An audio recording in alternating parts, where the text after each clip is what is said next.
Ahorita nosotros nos dedicamos a la uva, a todo lo que es el trabajo de la uva, pero los campos de que hay de naranja, de mandarina, ahorita no se está cosechando la fruta porque la gente tiene miedo a salir y hay mucha fruta ya tirada y afectaría muchísimo porque ¿quién va a hacer el trabajo? O sea, no hay nadie para hacerlo.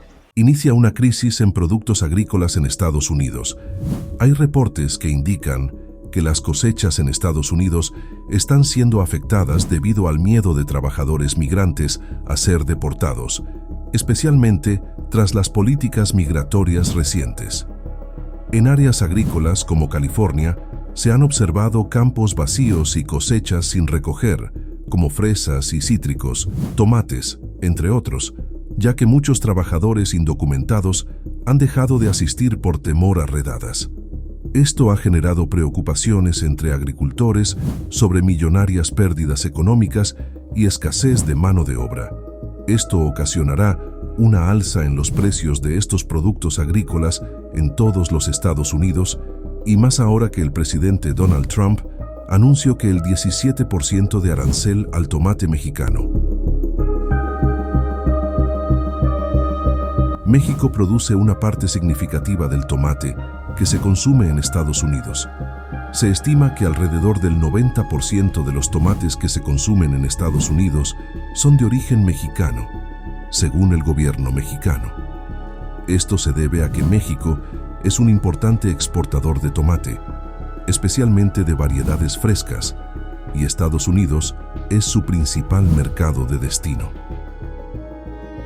Estados Unidos está a punto de asestar un golpe al campo mexicano a través del impuesto del 17% a las exportaciones de tomate mexicano, una medida que afectará a un mercado valuado en más de $2.800 millones al año.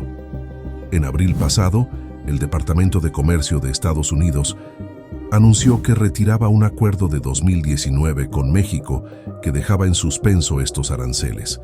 Así, a partir de este lunes, todos los cargamentos del fruto mexicano a Estados Unidos tendrán una nueva carga fiscal. Aunque en un inicio el gobierno de Donald Trump indicó que la cuota sería del 20,91%, semanas más tarde, esta se ajustó al 17%.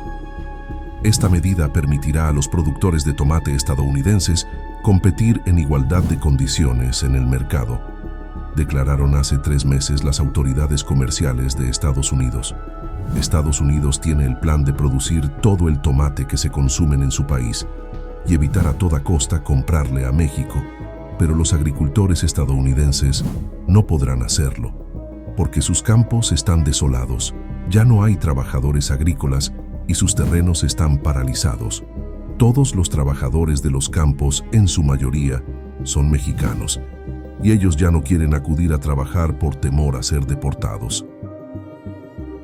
La presidenta de México, Claudia Sheinbaum, ha dicho en la conferencia de prensa que tiene un plan para que el tomate mexicano siga posicionando en el mercado estadounidense y luchará con todo para evitar a toda costa el arancel que planea Donald Trump ponerle.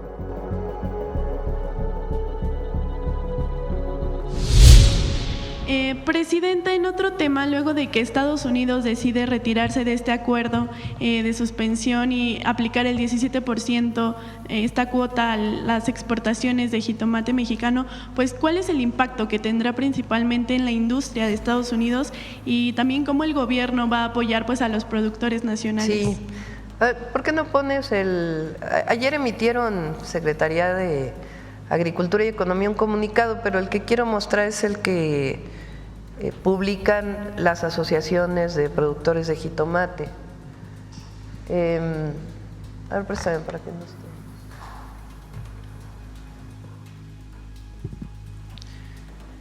Dice, el Departamento de Comercio de Estados Unidos ha decidido unilateralmente dar por terminado el acuerdo de suspensión de tomate fresco de la investigación antidoping que mantenía con los productores y exportadores mexicanos el día de hoy. Con la terminación de dicho acuerdo, entrará inmediatamente en vigor una cuota compensatoria aplicable a todas las exportaciones de este producto procedentes de México, equivalente al 17.09% del valor, misma que había mantenido suspendida durante los últimos 28 años gracias a este instrumento. A ver, súbelo tantito, por favor. El origen de esta problemática reside en una investigación antidoping promovida por algunos productores estadounidenses en 1996, bajo el argumento de prácticas desleales de comercio por parte de los productores mexicanos. Cabe mencionar que dichos productores no representan la mayoría de la producción de tomate en los Estados Unidos y que una parte sustancial de la producción doméstica en ese país sí apoya la continuación del acuerdo de suspensión. Este es muy importante, muy, muy importante el párrafo que viene. A ver, súbelo tantito para que lo vean. Cabe destacar que el tomate fresco es un producto de consumo generalizado en Estados Unidos, cuyo mercado asciende a 6.500 millones de libras, de las cuales 4.300 millones son abastecidos por México y apenas un 9% de otros países del área. No hay en el corto ni en el mediano plazo países del mundo que puedan reemplazar el tomate mexicano en un mercado que hemos construido a base de innovación y esfuerzo por los últimos 120 años. Durante los años de vigencia del acuerdo, los productores y exportadores mexicanos logramos modernizar el sector y generar un producto competitivo de alta calidad que capturó la preferencia de los consumidores, de tal forma que hoy en día, fíjense esto, 2 de cada 3 tomates que llegan a la mesa del ama de casa en Estados Unidos o son consumidos fuera del hogar, han sido cultivados y producidos por manos mexicanas, en México. Si bien el acuerdo desde su origen fue… Adelante, arriba. No, regrésale. Si bien el acuerdo desde su origen fue celebrado exclusivamente entre los productores, exportadores de tomate y el Departamento de Comercio de Estados Unidos, siempre con el acompañamiento y el apoyo del Gobierno de México, hoy queremos reconocer y agradecer de manera muy especial el respaldo y acompañamiento de la Secretaría de Agricultura, de Economía, la Embajada de México en Estados Unidos y por supuesto la Presidenta por su invaluable apoyo, pero lo que sigue es importante.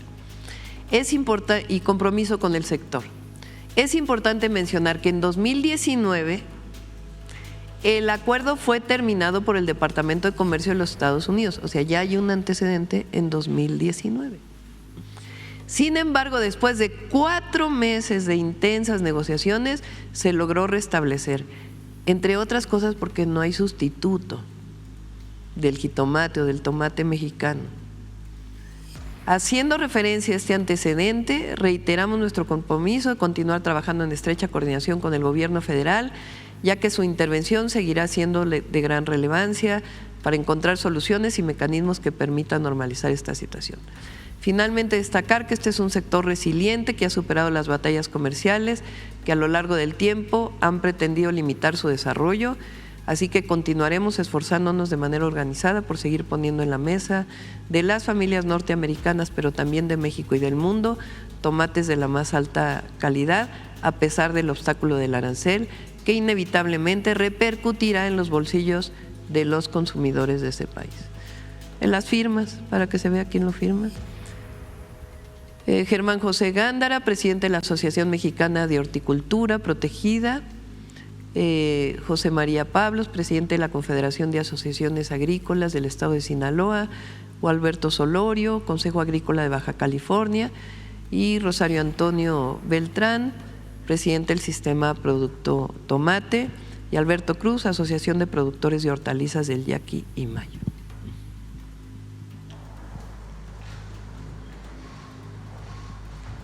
Entonces, lo primero es que pero no estamos de acuerdo eso, con esta medida que toma particularmente el Departamento de Comercio de los Estados Unidos. Es un acuerdo que existe, que ya se probó retirar, que lo retiraron y lo tuvieron que volver a incorporar por los impactos que tiene en la economía y en los consumidores de Estados Unidos. Segundo, el jitomate mexicano va a seguir exportándose aún con el arancel porque no tiene sustituto. O sea, la producción de mayor jitomate en Estados Unidos, jitomate decimos aquí en el centro, viene del náhuatl. En el norte le dicen más tomate, pero del centro al sur jitomate. Jitomate del náhuatl. Bueno, la mayor producción allá está en Florida y son principalmente esos productores quienes han estado pues buscando que se ponga arancel al jitomate mexicano. Entonces, número uno, no estamos de acuerdo. Número dos, de todas maneras se va a seguir exportando el jitomate mexicano. Y número tres, yo espero que la próxima semana podamos anunciar una serie de acciones que vamos a desarrollar con todas las asociaciones y todos los productores de jitomate.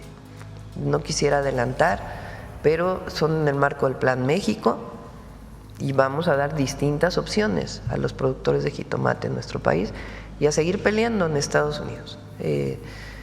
Nosotros recuerden que tenemos una mesa de aquí al 1 de agosto y esperamos llegar a un acuerdo, incluido el tema del jitomate. Si el 1 de agosto no se llega al acuerdo, pues ya estaremos informando algunas otras acciones. Pero por lo pronto, seguir con el trabajo y apoyar a los jitomateros en un esquema especial dentro del Plan México que ya lo hemos trabajado. Hoy tiene reunión el secretario Verdegué con ellos y estamos haciendo una serie de planteamientos para la próxima semana. Queremos anunciarlos y ya los tenemos terminados. Igual para el tema del ganado. También vamos a desarrollar opciones dentro del Plan México para el ganado y este cierre de las fronteras que también es injusto desde nuestra perspectiva. Por último, ayer se dio a conocer la muerte de Jaime García, un trabajador agrícola mexicano en Estados Unidos a causa pues de que intentó escapar de una redada en California. ¿Cuál es, de qué manera se trabaja ya con la familia? ¿Se busca la repatriación del cuerpo de él? Sí, todo se está apoyando a la familia, se está en contacto con la familia y también estamos viendo la posibilidad de denunciar allá, porque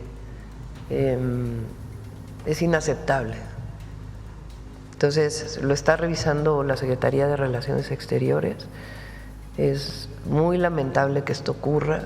Entonces, toda nuestra solidaridad, apoyo a la familia y también no puede haber otro caso como estos. Y para eso, pues, tiene que ponerse la denuncia en los tribunales de allá. ¿Y tendrán el dato de cuántos? Que son los mecanismos que hace para este y otros casos la Cancillería. ¿Tendrán el dato de cuántas personas mexicanas han sido repatriadas a causa de estas redadas? Va a venir el viernes, vamos a traer esténse muy pendientes todas nuestras paisanas y paisanos, porque el viernes viene Finabien para poder platicar del esquema de la tarjeta Finabien, que se pueda obtener para enviar las remesas, evitar que usen el efectivo de una manera muy sencilla y que puedan enviar sus remesas y que no tenga el 1% del impuesto. Ese es, vamos a anunciarlo.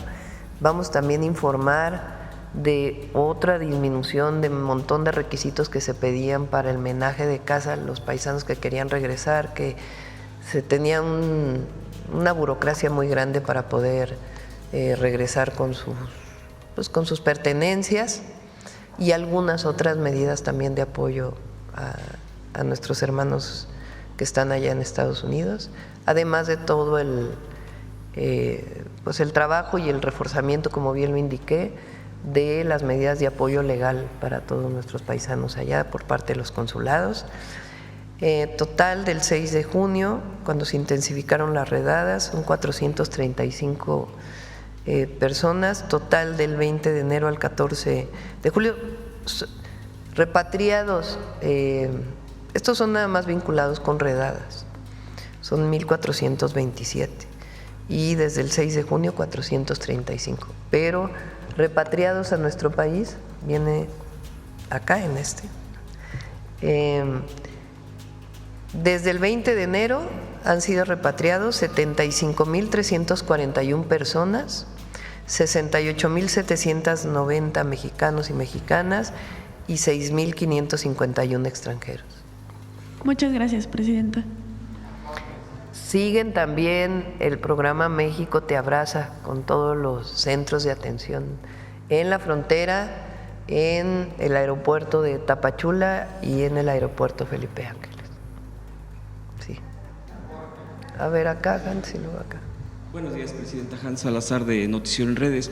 Preguntarle a propósito de todo esto que se está viviendo y que se está reforzando con los polos de desarrollo, el Plan México y todo lo que se ha venido anunciando, las inversiones de las empresas, la generación de creación de tecnología en nuestro país. El fin de semana usted estuvo en Sonora y en Baja California, pero quisiera enfocarme en Sonora. Es la segunda vez que yo puedo asistir precisamente, y a partir de esta visita que usted tuvo en Cajeme, Ciudad Obregón, ahí me llamaba la atención, digo, es la segunda vez que voy y yo he tenido la oportunidad de platicar ahí con las autoridades, con la gente de los empresarios, y hablaban, por ejemplo, que en el sexenio pasado, con el presidente López Obrador, el desarrollo del puerto de Guaymas, que se ha modernizado, que se ha especializado en ello, y está muy cerca precisamente de Cajeme. Ahí hay varias empresas bastante grandes. Lo que uno se puede observar del aeropuerto hacia Ciudad Obregón, que es el centro de Cajeme, y preguntarle si está considerado, digo, Sonora sí está considerado, aquí ya se ha planteado el municipio de Cajeme como también un polo de desarrollo. Yo estaba revisando los datos por la conectividad de las carreteras, muy cerca del puerto de Guaymas y todo esto. Concretamente preguntarle sobre este lugar, presidenta. Sí, son zonas principalmente agroindustriales y sí se tiene contemplado, en los primeros 15 que se anunciaron son los primeros polos de bienestar, polos de desarrollo económico para el bienestar. Vienen más polos y ya vamos a anunciar esta o la próxima semana el avance que tenemos, que es muy importante. Se están incorporando polos de desarrollo económico para el bienestar en el caso de turismo también. Entonces, va muy avanzado. En Cajeme me lo comentó el presidente municipal, Javier Lamarque, que es un compañero, por cierto, que viene del movimiento desde hace mucho tiempo, cuando éramos muy poquitos en el movimiento con el presidente López Obrador. Cuando se funda Morena, nos reuníamos en un salón ahí en la colonia Roma y Javier siempre estuvo ahí. Después se incorporó Alfonso Durazo y muchos otros compañeros. Él es el presidente municipal de Cajeme. Y ahí él me planteó que la posibilidad del desarrollo, y ya le pedí a la Secretaría de Economía que lo revise. Y por otro lado, en Guaymas, que es otro municipio, sí, ahí está, aparte de los planes de justicia, está el puerto de Guaymas. La Marina está haciendo una licitación ya para la inversión privada. Una parte la hace la Secretaría de Marina y otra parte es la inversión privada que viene para el puerto de Guaymas. Igual ya muy pronto viene para Manzanillo y para los otros puertos. Y sobre los avances, aprovechando este tema del automóvil eléctrico, también va muy avanzado. No lo hemos querido todavía presentar aquí en la mañanera. Yo creo que a finales de este mes lo presentamos. Es un trabajo muy, yo creo que muy innovador en nuestro país. No había habido algo así. Son cerca de 30 investigadores de primer nivel, todos en este momento están en Puebla trabajando para el desarrollo del vehículo, y ya tienen, digamos, las especificaciones y ahora están yendo a la ingeniería de detalle. Y el objetivo es que a mediados del próximo año estén las primeras unidades ya, el vehículo línea. Y sobre lo de los semiconductores, igual. Ese también tiene, también se está trabajando. Ahí están, digamos, pendientes algunas inversiones que tienen que desarrollarse en Sonora. Por lo pronto en Jalisco hay varias de las inversiones de semiconductores y estamos pues con la fabricación, con los grandes fabricantes de semiconductores trabajando y dialogando en un esquema también en donde una parte pues tiene que ser binacional la producción, y es uno de los temas que estamos en la mesa con Estados Unidos. En mi segundo tema, Presidenta, usted ya ha tocado aquí, incluso el día de ayer, sobre esto que declaró el abogado de un narcotraficante allá en Estados Unidos. Usted ya ha señalado lo que piensa hacer, incluso que no responder directamente a esta persona, pero está muy claro, y esto sería mi planteamiento, el discurso, pues, la esencia del discurso, del cuestionamiento y de que con qué facilidad se refiere a usted. Pero también se ha analizado el tema que también sucedió en su momento con el presidente López Obrador, de otro personaje acusado de narcotráfico. Es muy similar, de hecho se han comentado mucho en las redes sociales cómo es un mismo centro de ataque a la presidencia, a la investidura presidencial, en este caso encabezada por usted, representada por usted, en su momento por el expresidente López Obrador. Pero esto que tiene que ver con repito, una esencia del discurso de ataque, de elementos sin comprobar, incluso falseando datos, como si fuera algo tan fácil agarrar y decir y acusar de narcotráfico y todo esto, que al final de cuentas la oposición en nuestro país, desafortunadamente, pues es que ha usado igualmente con esa facilidad y con estos elementos para hacer creer, bueno, por ejemplo, en este caso, un personaje como Ovidio Guzmán, que es el abogado de esta persona.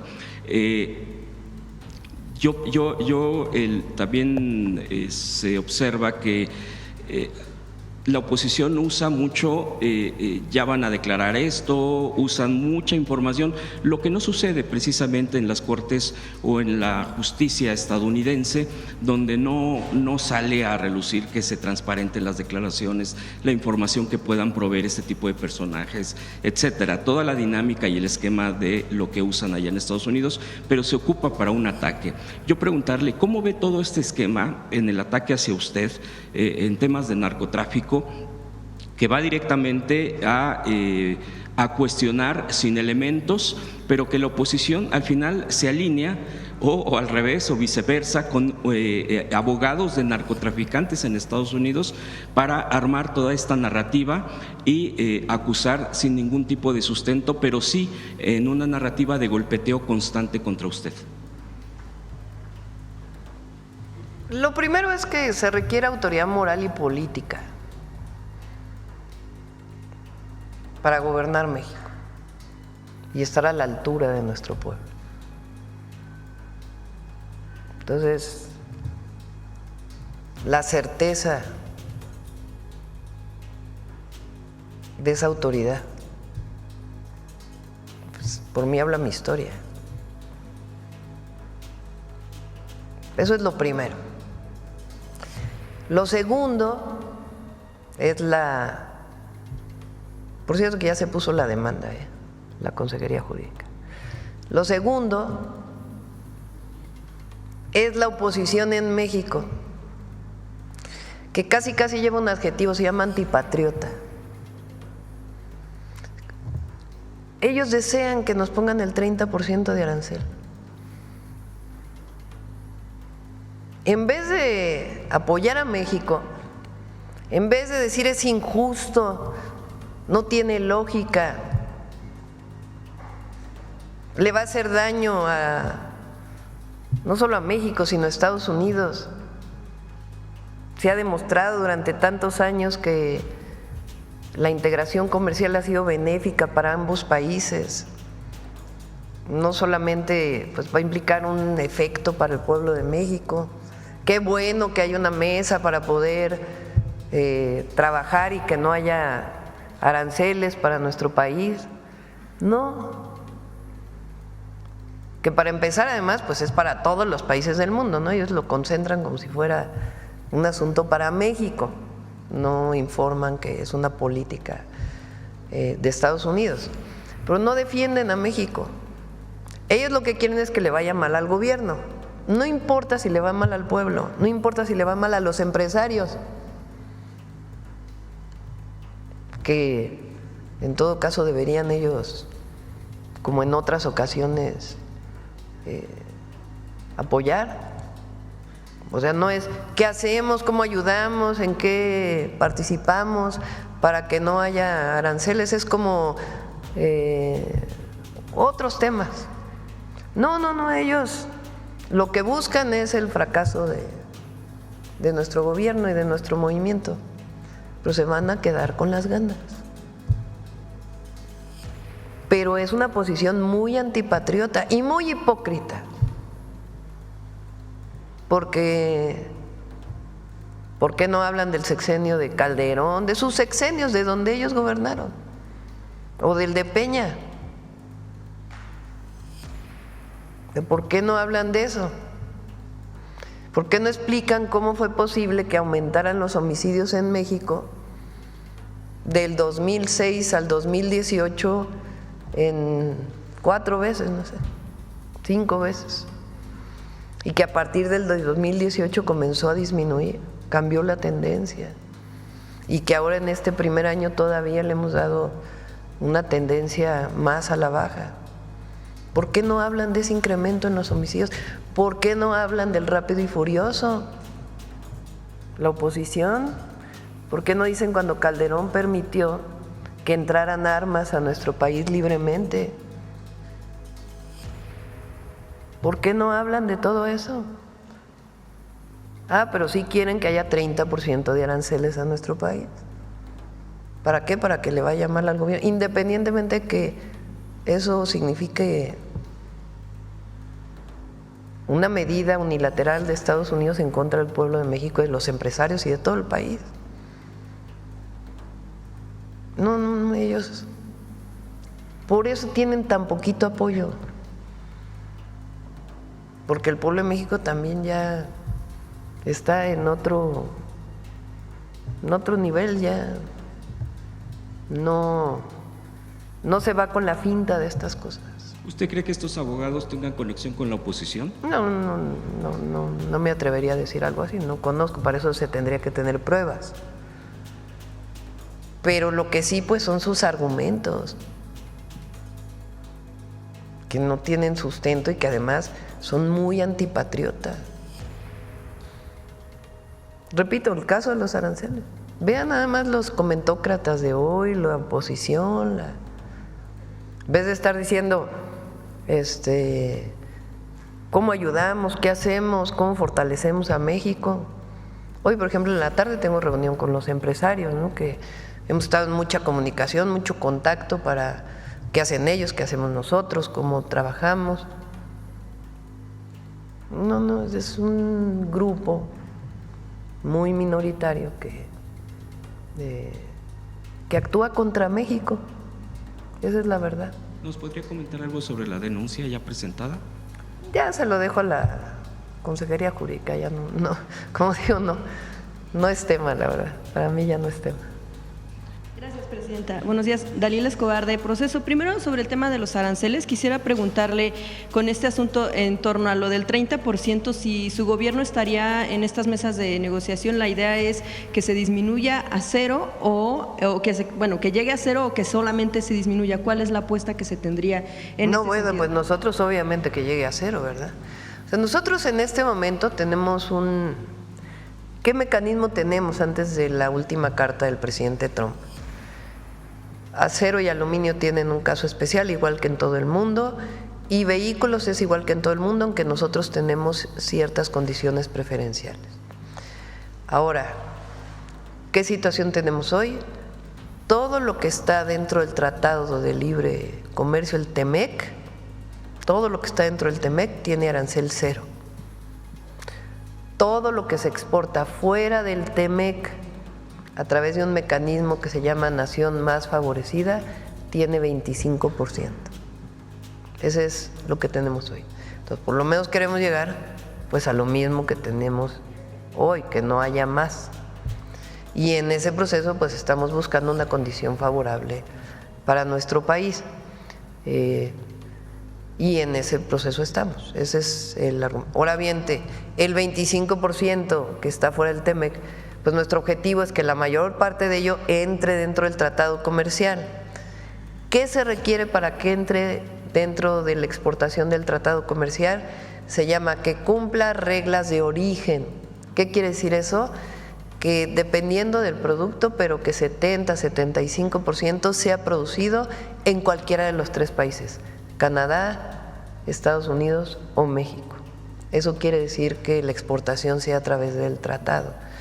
El otro 25% en la publicación, más que por razones comerciales, creemos nosotros que es realmente por razones comerciales, pero está establecido que el 25% puede bajar al 12% si Estados Unidos considera que estamos haciendo las medidas suficientes contra el paso de fentanilo. Así lo publicó el presidente Trump. Entonces, evidentemente los acuerdos que hemos llegado en el caso de seguridad pues ayudan a esta reducción. Entonces, evidentemente nosotros estamos buscando el menor impacto posible para nuestro país, pues esa es nuestra convicción, nuestra labor y lo que debemos hacer necesariamente. Ahora, en el tema de lo del jitomate, que es un asunto, aparte, bueno, es una de la serie de anuncios que ha hecho el presidente Trump. En el comunicado hablaban de que hubo propuestas incluso por parte de los propios productores y que consideraban que eran buenas, pero que no se aceptaron por razones políticas. ¿A qué se refieren con este tema de las razones políticas? Mucho tiene que ver con los productores de dónde son los productores en Estados Unidos, que son principalmente de Florida, el productor de jitomate en Estados Unidos. Los productores mexicanos hicieron muchísimas propuestas acompañados del secretario de Agricultura y el secretario de Economía para que el tomate de Florida tuviera su espacio en el mercado estadounidense y el jitomate mexicano.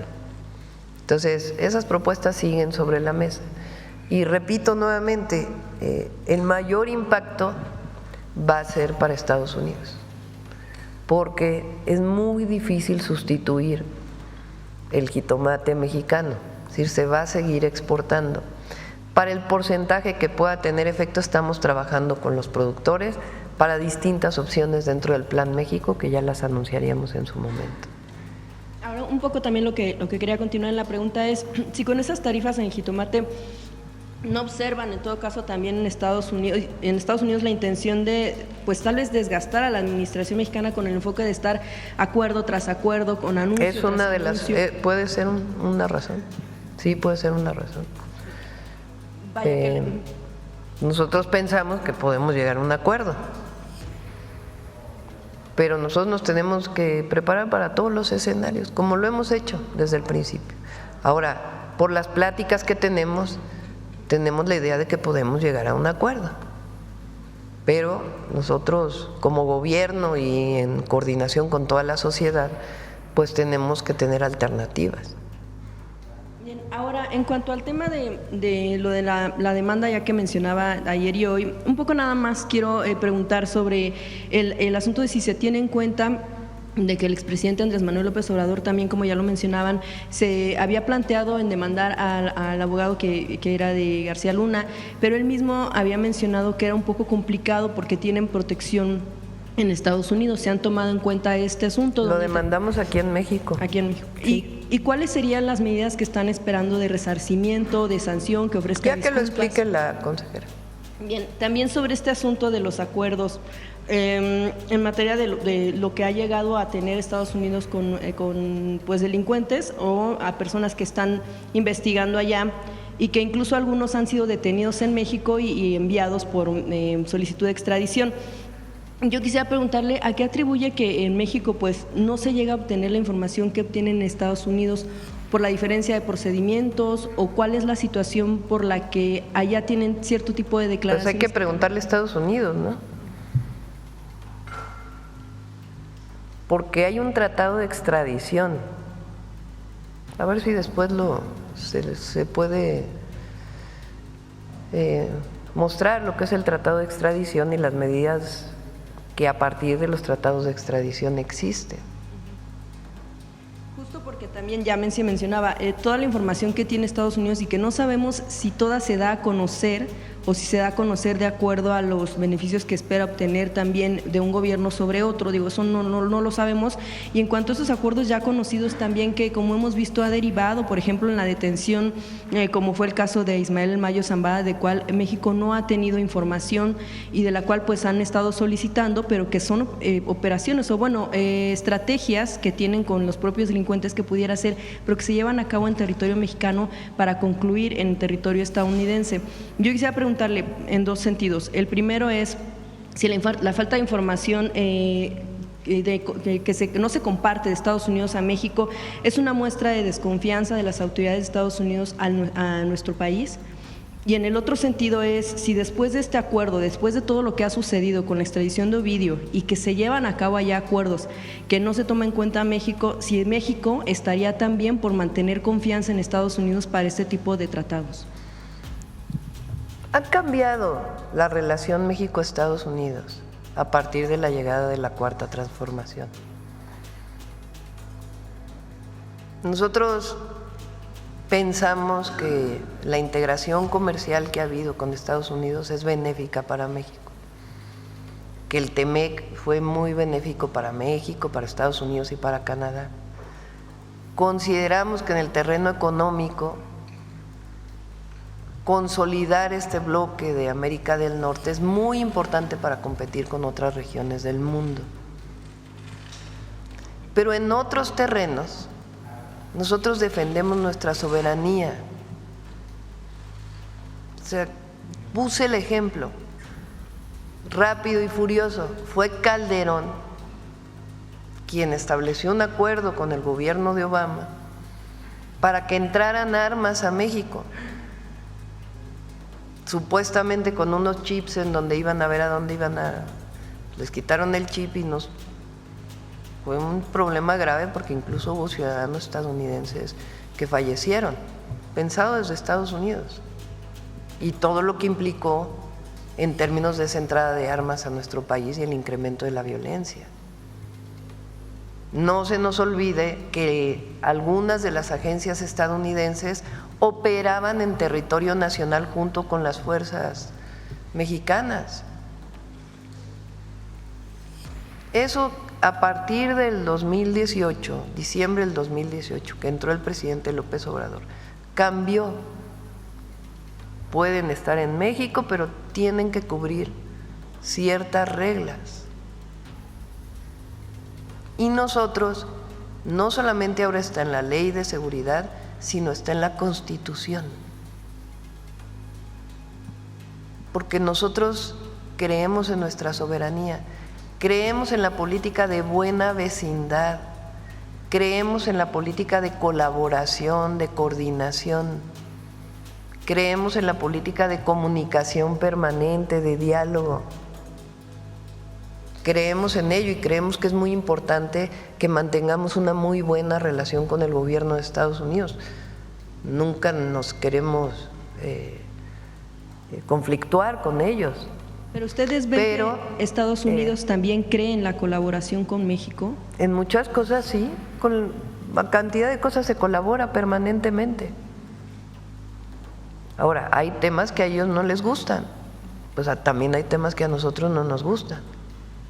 No nos gusta que nos pongan 17% de arancel en el jitomate, porque lo consideramos totalmente injusto y además que va a afectar a los dos países. Entonces habrá cosas de ellos que a lo mejor no les gusta que nosotros hayamos puesto límites para los agentes de las agencias de Estados Unidos en México. Pues sí, pero habrá cosas en las que no hay total acuerdo, pero hay muchas otras cosas en las que hay mucha coordinación, colaboración y sobre todo diálogo abierto entre los presidentes, porque he hablado varias veces con el presidente Trump, siempre ha sido muy amable, pero hay cosas en las que no coincidimos y nosotros, cada país en su soberanía toma sus decisiones. Ahora, ¿qué buscamos?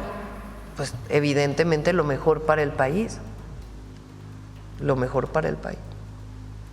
Bien, Presidenta, gracias. En otro tema, apenas en estos días, un comandante de la 30 Zona Militar informó en una entrevista en Fórmula que desde febrero se liberó una orden de aprehensión en contra de Hernán Bermúdez Requena. Él era por ser señalado de líder o integrante de un grupo criminal La Barredora, esto en Tabasco.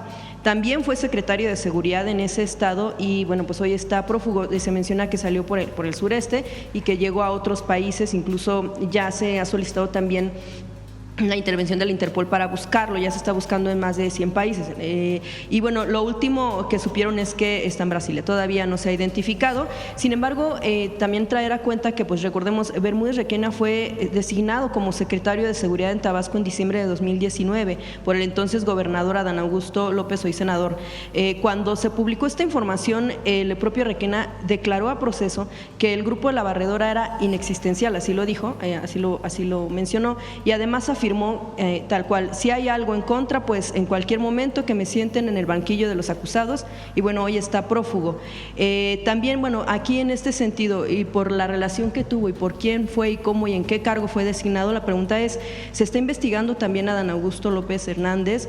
Y si no, ¿cuándo iniciaría esta investigación? No se está investigando de parte del gobierno.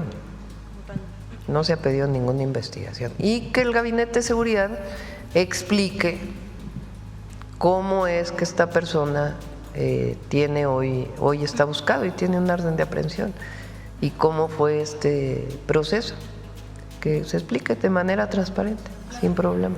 Sí, Presidenta. Lo pregunto porque en un informe de inteligencia de mayo de 2021, del que se indicaba la información precisamente de Bermúdez Requena, en el mismo tipo de informes, en el mismo paquete de informes, se cita también en una conversación de diciembre de 2020 en la cual el líder de una cédula criminal dedicada al robo de combustible, huachicol, en Cárdenas, dijo que un criminal apodado el Pantera está con el gobierno, que estaba con el gobernador en ese momento, claro, y de acuerdo con los informes de la propia inteligencia, ellos mismos citan quizá a Adán Augusto López, el gobernador de Tabasco, así lo refiere el propio informe. Esta información incluso se planteó aquí en el sexenio pasado y no sucedió nada hasta que llegó el gobierno de May, que se empezaron a interponer denuncias y incluso Requena continuó en el cargo hasta 2024.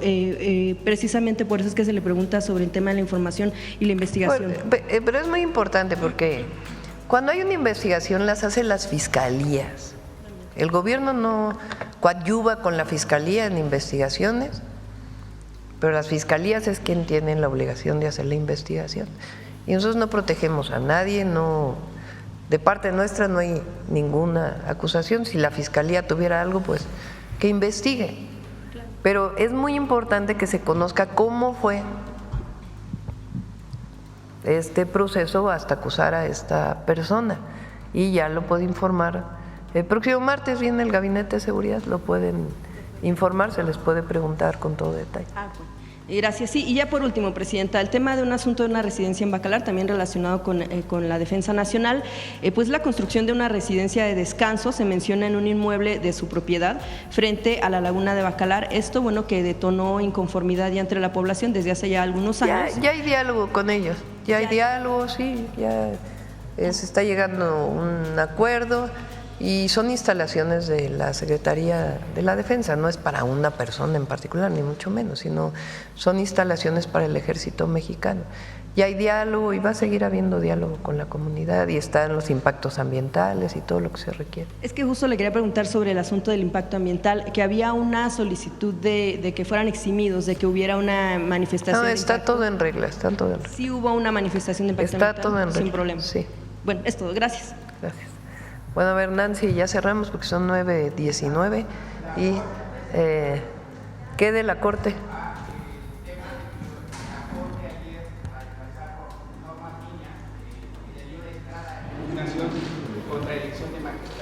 Ah, sí, pues imagínense, todavía quieren. Después de la votación, no pasa nada. El 1 de septiembre, nueva Corte, nuevo Poder Judicial.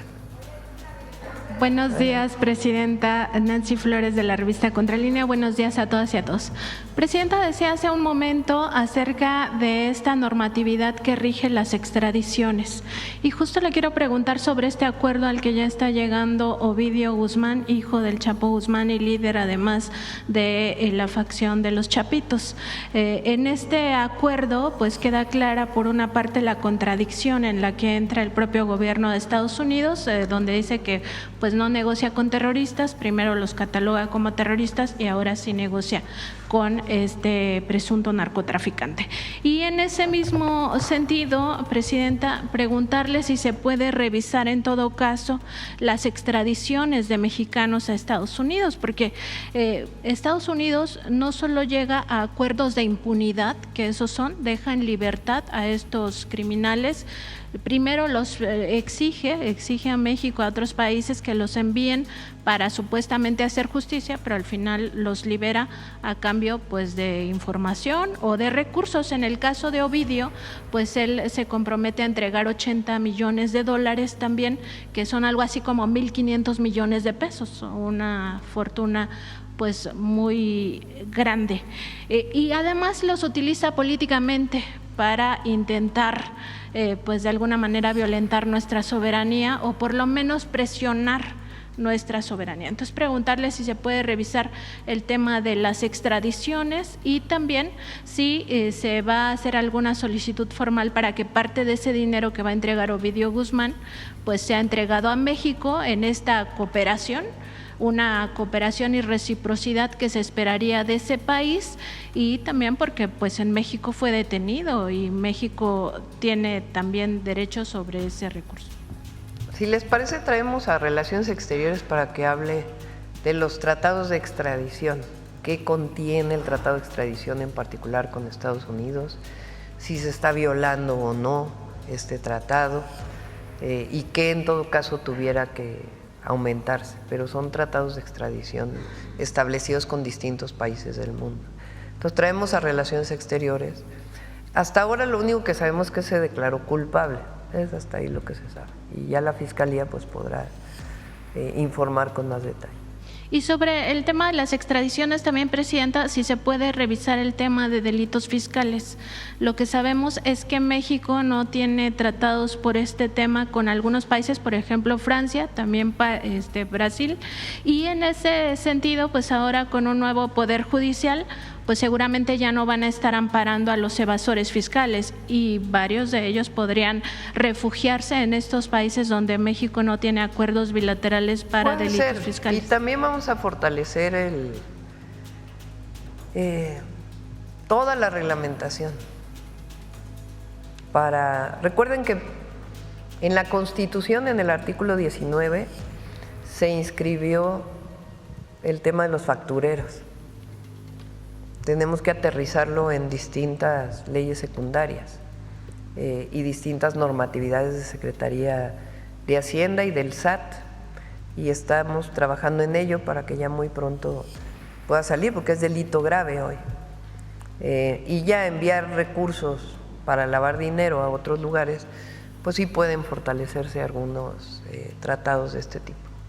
Sobre todo para los evasores que seguramente ya no tendrán protección del Poder Judicial. En otro tema, Presidenta, sabemos que siguen las investigaciones por los casos de huachicol, de este huachicol fiscal que se le llama, y que algunas empresas que estarían reportando importaciones de, por ejemplo, aceite mineral para no pagar impuestos, en realidad están importando gasolinas o otros productos combustibles refinados. En ese sentido, Presidenta, preguntarle sobre las líneas de investigación que particularmente se siguen acerca de las empresas que no tienen ni siquiera lugares para almacenar estos combustibles, que los dejan, por ejemplo, en los ferrotanques como si esos fueran lugares de almacenamiento, con todo el riesgo que esto implica, y si se estaría pues visibilizando ya un tipo de modus operandi de estos empresarios. A ver si el martes que viene el gabinete puede ampliar un poco. Está en proceso de investigación desde la falsificación en el reporte del pedimento, se llama, de importación, hasta pues el involucramiento que hay en la cadena y las empresas también. Entonces está investigando todo. No se puede dar mucha más información pues porque está en proceso de investigación, pero como lo dije ayer, se está investigando y si el martes puede haber un avance, pues le pedimos al gabinete que pueda avanzar en él.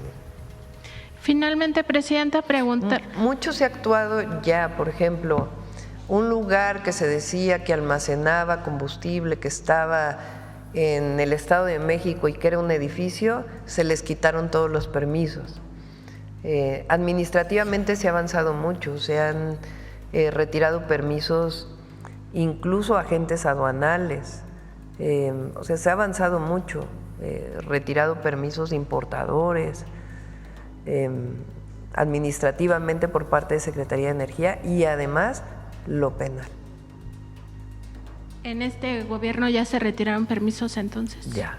Ya lo podemos informar si quieren el martes, el que viene abrimos un espacio para el tema de Huachicol, que informe el SAT, que informe Secretaría de Energía y también el martes queríamos informar de una estrategia nueva, bueno, un reforzamiento de la estrategia de seguridad en carreteras.